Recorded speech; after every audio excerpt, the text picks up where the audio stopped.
सुन के बोलो जरा, रुद्राक्ष।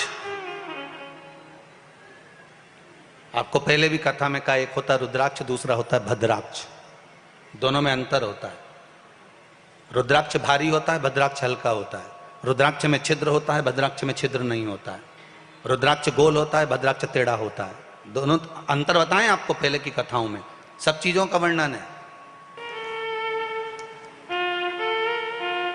बाबा रामदेव जी ने भी रिसर्च करवाया कि इस शिव महापुराण में, लिंग पुराण में, इन पुराणों में रुद्राक्ष का इतना महत्व है, तो आखिर रुद्राक्ष में से ऐसा क्या निकलता है कि रुद्राक्ष को पानी में गलाकर पानी पिया जाए तो अच्छी से अच्छी बीमारी भी ठीक हो जाती है।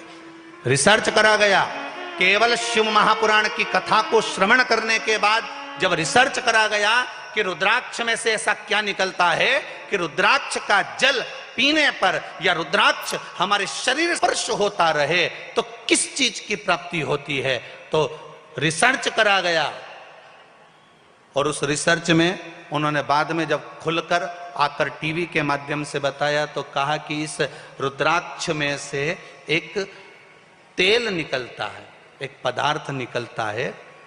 वो पदार्थ जब जल में मिलता है और उस जल को रोगीला व्यक्ति जब पीता है तो वो रोग से मुक्त होता चले जाता है।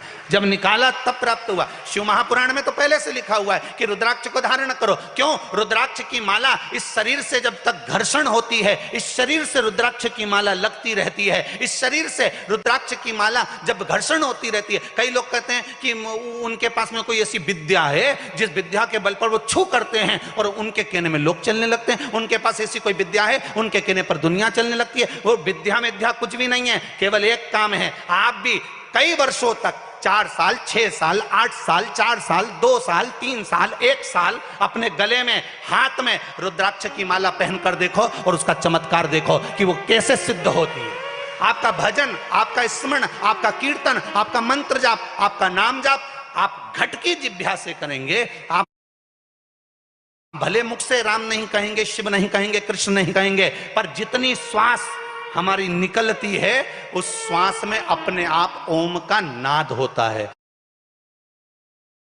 जब हमारे गले से, कंठ से जब श्वास निकलती है अपने आप उसके ओम का नाद होता है। वो ओम का घट की जिह्वा से निकलना, आपके शरीर में पड़ा हुआ रुद्राक्ष की माला, हाथ में पड़ी हुई रुद्राक्ष की माला, कंठ पर पड़ी, आज जपा जप होता है। आज जपा जप मतलब जिसको जपा ही नहीं गया फिर भी अपने आप ओम निकल रहा है, श्वास श्वास में निकल रहा है, हर पल निकल रहा है। वो श्वास के जप से ये गले में पड़ी हुई माला, ये हाथ में पड़ी हुई माला हमारी सिद्ध हो जाती है। फिर सामने वाला व्यक्ति भी डरता है कि क्या बोलना है इसके आगे, उसका तेजपुंज उसके सम्मुख में प्रकट हो जाता है।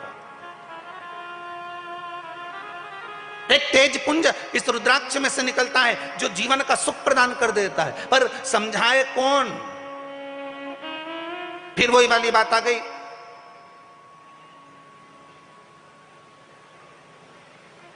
सुंदरता होगी तो लुच्चों की नजर होगी, धन होगा तो चोरों की नजर होगी, और गले में अगर रुद्राक्ष और तुलसी की माला होगी तो शिव की नजर होगी। वो नजर रखता